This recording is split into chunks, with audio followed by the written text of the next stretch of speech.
நெக்ஸ்ட்டுப்பா, இப்போ இந்த இதே பாண்டில் வந்து எனர்ஜிஸ் எப்படி இன்வால்வ் ஆகுது?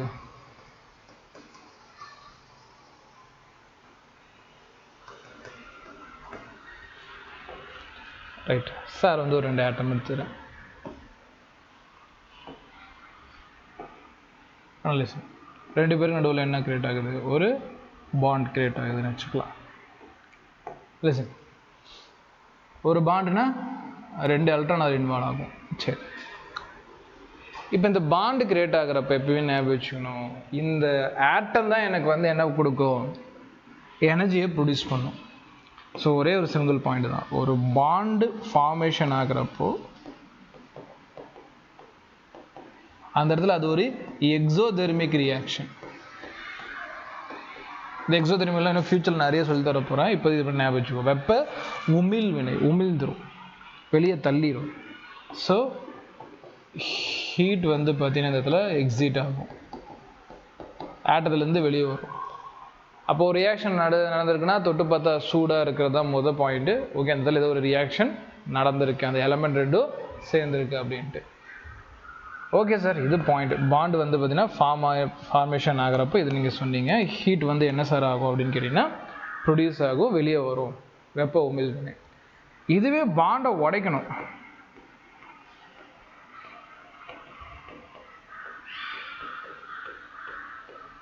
இந்த பாண்டை 2ஆக உடைக்கணும், துகுடா 2ஆக உடைச்சோன்னா அந்த இடத்துல ஹீட்டை நான் தான் தரணும். நல்லா புரிஞ்சுக்கோ, அதுக்கு பேர் எண்டோதெர்மிக், வெப்ப கொள்வினை, கொள்முதல் பண்ணிக்குது. அதாவது ஹீட்டை வந்து பார்த்தீங்கன்னா நான் என்ன பண்ணுவேன், சப்ளை பண்ணணும். ஏன் வச்சுக்கோ, இவங்க 2 பேர் சேர்ந்துட்டாங்க, சேர்ந்தவனை பிரிக்கணும்னா நான் தான் என்ன பண்ணணும், எனர்ஜியை உள்ளே அனுப்பணும். அப்போ தான் அந்த பாண்டு உடையும். சரியா? எக்ஸாம்பிள், 2 ஃப்ரெண்ட்ஸ் இருக்காங்க. சரியா? ராமு சோமுன்னு 2 ஃப்ரெண்ட்ஸ் இருக்காங்கன்னு வச்சுக்கலாம். இந்த ராமு சோமுக்கு நடுவில் ஒரு நல்ல பாண்டு இருக்குன்னா அந்த பாண்டை உடைக்கிறதுக்கு வேறு யாராவது வரணும்னா இவங்களை பற்றி ஏதாவது தப்பாக சொன்னால் தான் இந்த பாண்டு உடையும். அதே மாதிரி தான் இந்த பாண்டை உடையணும்னா வெளியே இருந்து எனர்ஜிங்கிற ஒரு விஷயத்தை கொடுத்தா மட்டும்தான் இந்த பாண்டு வந்து உடையும். ஒரு பாண்டு அப்படிங்கிறது 2 பேர் வந்து சேர்ந்துருக்கிற ஒரு விஷயம். அதை உடைக்கிறது நார்மலாகவே சொல்கிற மாதிரி ஒரு ஆட்டத்துக்கு நடுவுலேயே அதை சொல்லலாம். ஈஸியாக சிலதில் உடைச்சிடலாம், சிலதுக்கு ரொம்ப கஷ்டப்பட்டாலும் உடைக்க முடியாது. அப்போ ஒவ்வொன்றுக்கும் ஒரு பாண்டு டிசோசியேஷன் என்தால்பின்னு சொல்லுவாங்க. இப்போ நான் பாண்டு உடையதுக்கு கொடுக்குறதுல ஒரு எனர்ஜி, இந்த எனர்ஜியை கால்குலேட் பண்ணுற மெத்தடு இந்த டாபிக் இல்லை, இருந்தாலும் அதை ஷார்ட்டாக சொல்லிடுறேன். இது எவ்வளோ அப்படிங்கிற கால்குலேஷன் பண்ணுறோம் பார்த்தீங்களா, எவ்வளோ கொடுக்குறோம் அப்படிங்கிறது கால்குலேஷன் பண்ணுறது கவனிப்ப. பாண்டு டிசோசியேஷன், பாண்டு டிசோசியேஷன் எனர்ஜின்னு சொல்லுவோம். ஞாபகம் வச்சுக்கணும், பாண்டு டிசோசியேஷன் எனர்ஜி அப்படிங்கிறது 2 பேர் சேர்ந்துருக்காங்க, அந்த சேர்ந்துருக்கணும் உடைக்கணும், அதுக்கு எவ்வளோ அமௌண்ட் ஆஃப் எனர்ஜி கொடுக்கணும் அப்படிங்கிறது பாயிண்ட்டு.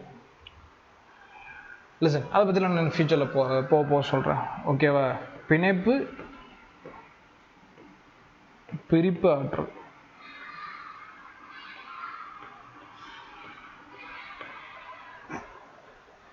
ரைட், கவனிப்பா. இதுதான் வந்து பார்த்தீங்கன்னா பாண்ட் ஃபார்மேஷனில் 2 டைப் ஆஃப் எனர்ஜி. ஒன்று எக்ஸோதெர்மிக், அதுவே எனர்ஜி ப்ரொடியூஸ் பண்ணும். இன்னொன்று வந்து பார்த்தீங்கன்னா எண்டோதெர்மிக். இது நல்லா ஞாபகம் வச்சுக்கணும்.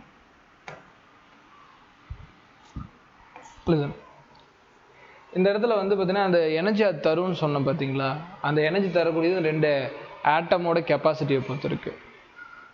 எவ்வளோ எனர்ஜி சார் தரும் அப்படிங்கிறத கால்குலேட் பண்ணுற பேர் எலக்ட்ரான் கெயின் என்தால்பி. இந்த அமௌண்ட்ஸ் எக்ஸிஸ்ட் ஆகும்னு சொல்லலை, வெளியே வரும்னு சொல்ல ஒரு எனர்ஜி, அந்த எனர்ஜியை கால்குலேட் பண்ணக்கூடிய மெத்தடுக்கு பேர்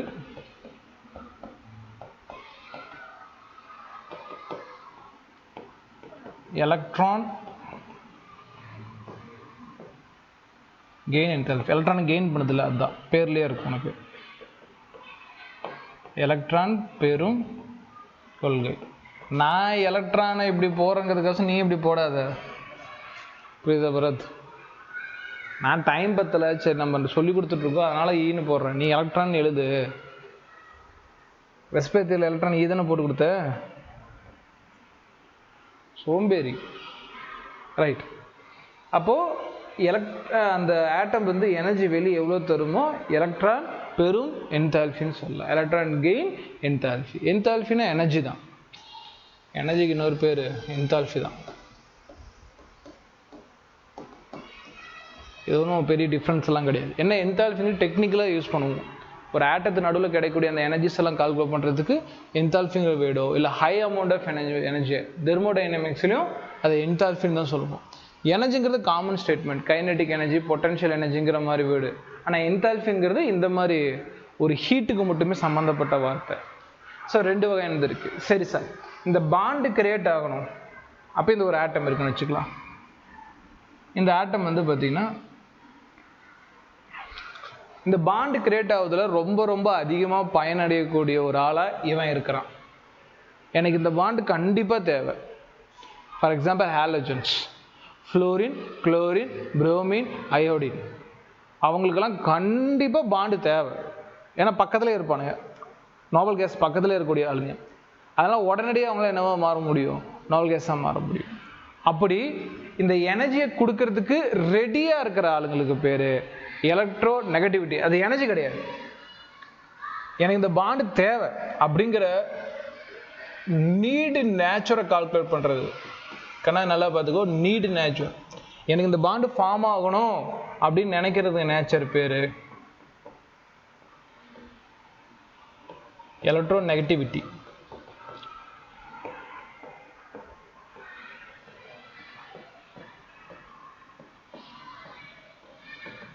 உனக்கு இதுலேயே பாரு, பீரியட் டேபிள் கவர் பண்ணுற பாரு. கண்ணா இது வந்து எனர்ஜி கிடையாது, இது நேச்சர்.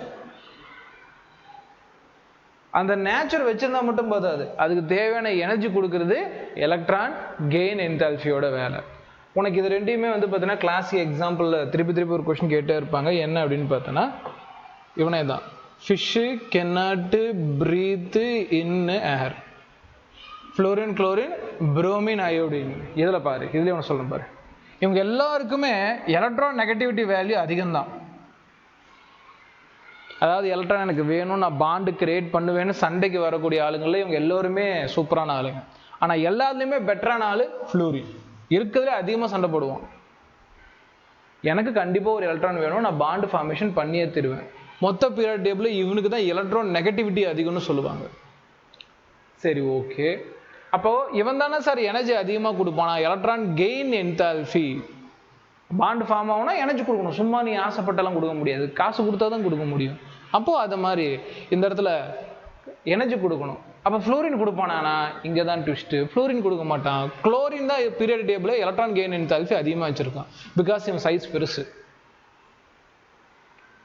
இது ஒரு கொஸ்டின் எப்பயுமே கேட்டே இருப்பாங்க. எலக்ட்ரோ நெகட்டிவிட்டியில் மொத்த பீரியட் டேபிள்லேயே ஃப்ளோரின் அதிகம், எலக்ட்ரான் கெயின் என்தால்ஃபியில் மொத்த பீரியட் டேபிள்லேயே குளோரின் தான் அதிகம்.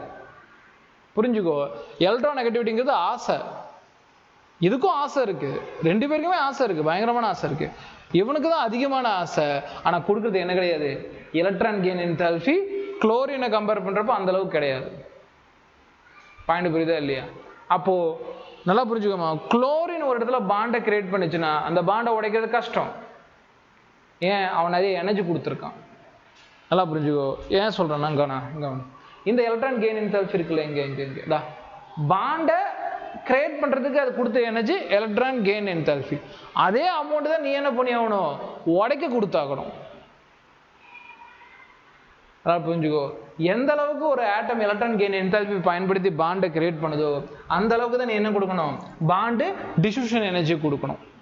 அப்போ குளோரின் ஒரு இடத்துல குளோரின் ஒரு இடத்துல பாண்டை கிரியேட் பண்ணுதுன்னா அதை உடைக்கிறது ஏன் கஷ்டம்? ஏன்னா அது நிறைய எனர்ஜி போட்டு அந்த பாண்டை கிரியேட் பண்ணியிருக்கோம், ஆசையும் அதுக்கு அதிகம். அப்போ அதை உடைக்கிறதுக்கு நீ அதிக பாண்டு டிஸ்ட்ரிபியூஷன் எனர்ஜியை கொடுக்கணும்.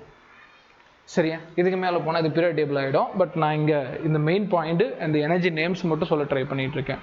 மெயினாக வந்து அந்த எலக்ட்ரோ நெகட்டிவிட்டி கூட நீ கவனிக்க வேணாம், மீதி இருக்கக்கூடிய அந்த எனர்ஜி பாயிண்ட்ஸை கெமிக்கல் பாண்டிங்கு இப்போ நீ அண்டர்ஸ்டாண்ட் பண்ணிக்கோ.